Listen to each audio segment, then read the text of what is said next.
What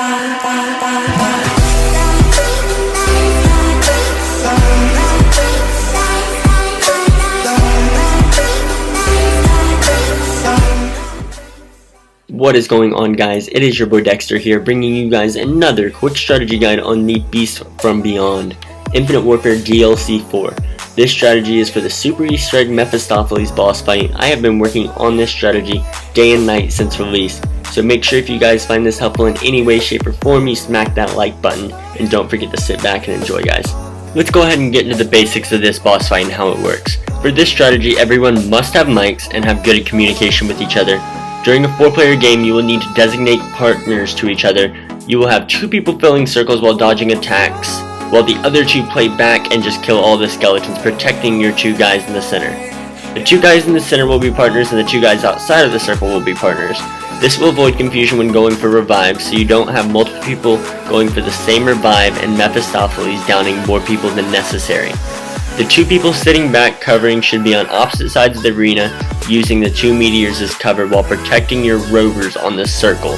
You are going to have skeletons attacking you, as well as Mephistopheles has a variety of attacks that he will introduce during various parts of this boss fight. Starting out, there are 5 talismans that need to be filled. Having your rovers inside the circle will fill the circle. The more people in the circle, the faster it fills, but the more likely chance you have at getting teammates down. It takes exactly 25 seconds with everyone in the lobby inside the circle to fill one circle. You will repeat this 5 times with a wave of cryptids, special zombies, and boss round enemies attacking you after each designated circle. Starting out the circles, you will need to focus on the 2 that are in the center of the arena, being most of his attacks are focused on the center of the arena. Having no players in a circle will cause the circle to deplete 5 times faster than it fills, after 5 to 10 seconds with no one on the circle. After completing a circle, you will see blue souls come out of the circle, so you will need 1 person to cover everybody with their kindles, and the other 3 people to be taking souls with their entangler and shooting them at the beast.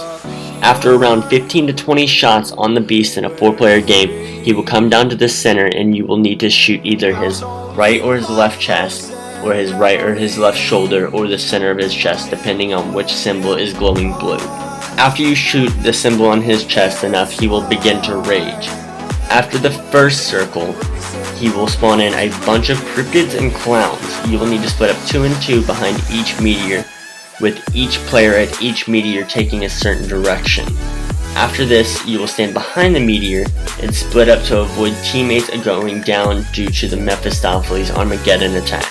After completing the first circle and shooting his chest, and then completing the cryptid round, you will move on to the second circle, which you will do the same exact thing, except for 1 of 3 different attacks will be added. He will either have a meteor, a slam, or a firewall. I will be getting into all the attacks and how you can avoid them later on in the video, but for right now, let's just go ahead and focus on finishing these circles. After you complete the second circle, you will do the same exact thing that you did during the first, splitting up 2 and 2. It will be a bunch of cryptids and a bunch of clowns, maybe even some special round zombies, and then at the very end of it, a slasher will spawn. But it's not like the rave slasher. All he can do is walk. He's very simple to take out, and then you can also farm a max with him by walking him around, because a max spawns in the arena every 2 minutes. So you can go ahead and do that, but make sure that you do not waste too much time, because the Armageddon will start even if you do not kill the slasher. Then after you complete the second, you move on to the third, which the third has a fairly simple round afterwards. You just keep on doing the same exact thing over and over and over for 5 different times. After completing the third, you will have a bunch of special round zombies spawning, and it's very simple, especially if you have the kindles, which are definitely a must-have during this strategy. After each one of these circles, he will add a new attack. During the 4th set, after you complete the 4th circle, there will be 2 rhinos that spawn in. They will look like the mammoths during the main boss fight, but they are not nearly as strong.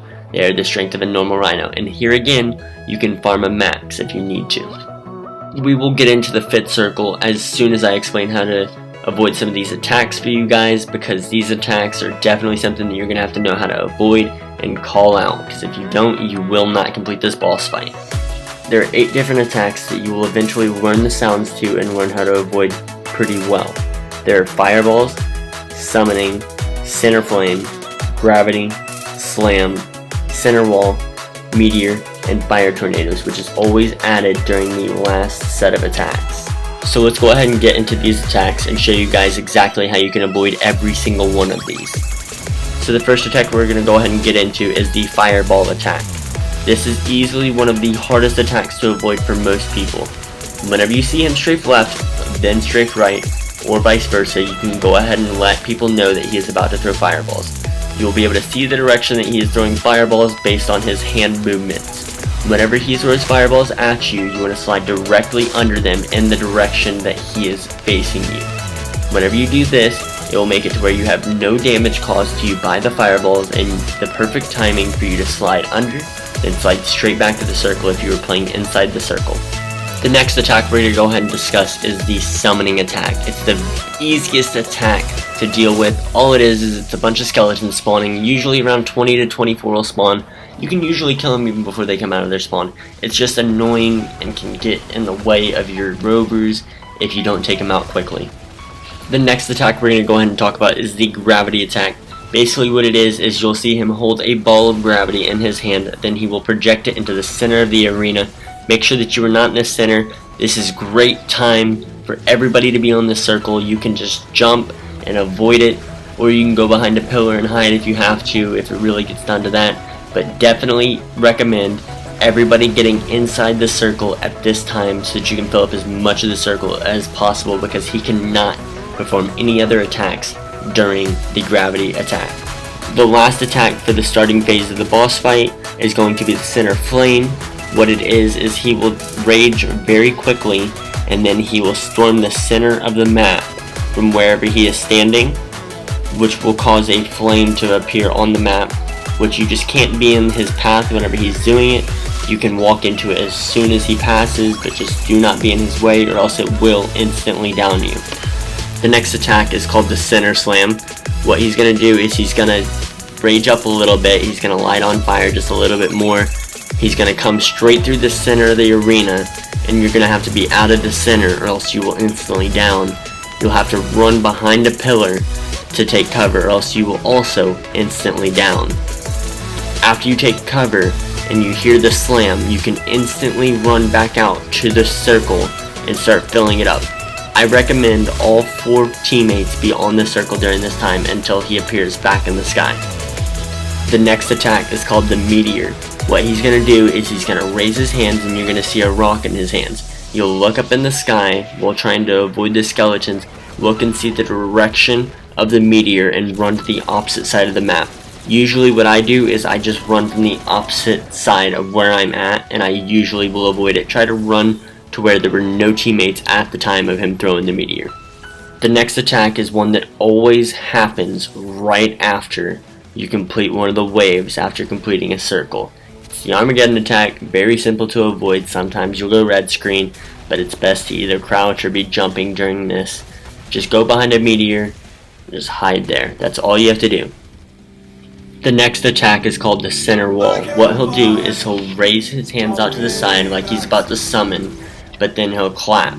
Whenever he claps, a wall will come straight through the center that will sometimes actually push you underneath the map so that you are not able to continue the boss fight. So make sure you definitely avoid this attack. It will instantly down you as well. This next attack is the attack that is introduced during the 5th circle during the boss fight. What it does is it's a fire tornado. You will see his hands in a circular motion with a little flame on them. Whenever he does this, make sure you are not in the center. If you are in the center, you will instantly die. There are going to be branches of fire tornadoes that break off from the center of the arena. You're going to stand facing the fire, and you're just going to watch it, and you're going to weave in and out of the tornadoes to make sure that you don't get hit. But you also have to keep in consideration that he will be throwing fireballs, he will be doing gravity, he will do a bonus attack on top of this fire tornado attack. So that is definitely something to watch out for. One player will always go down during this attack. If you don't go down during this attack and you have the fire tornadoes and fireballs on you, that is insane, and props to you, my dude. Now here's where this next part gets very, very tricky. This is where most people die, so make sure you listen very closely. You will 100% need your Phoenix up ready with it charged up. If you do not have a Phoenix up, use a reanimated whenever all your teammates go down. This will give you 2 chances at getting a teammate revived that does have Phoenix up. You will also need your twice the pain, your scratch posts, your insta kills. You will need everything you have here. Stimulus is also a very, very good card to run during this, considering it lasts for 60 seconds.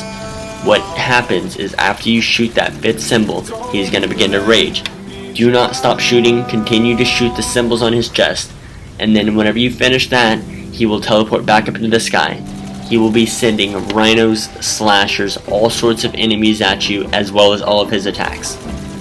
Whenever he does this, you're going to be training with your team, not all together, but in separate corners, going all the way around the arena, just separated clockwise. Whenever you do this, make sure that you have people watching his attacks, watching all the rhinos and everything, calling out where they're at. You're gonna need to just hip fire at Mephistopheles constantly. Once you do this, all the symbols will begin to go white.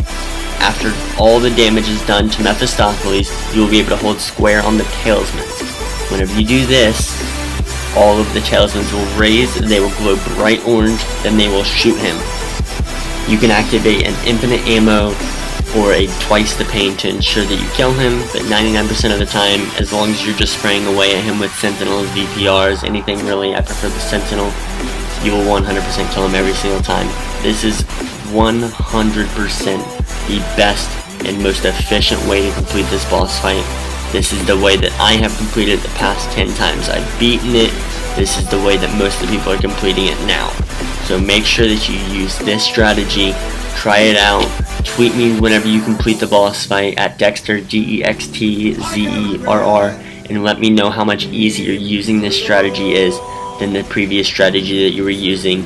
And guys, if you find this video helpful in any way, shape, or form, or just enjoy the content, make sure you smash that like button. We are aiming for 100 likes on this video because you guys smashed it on the last one, so we're just going to leave it there.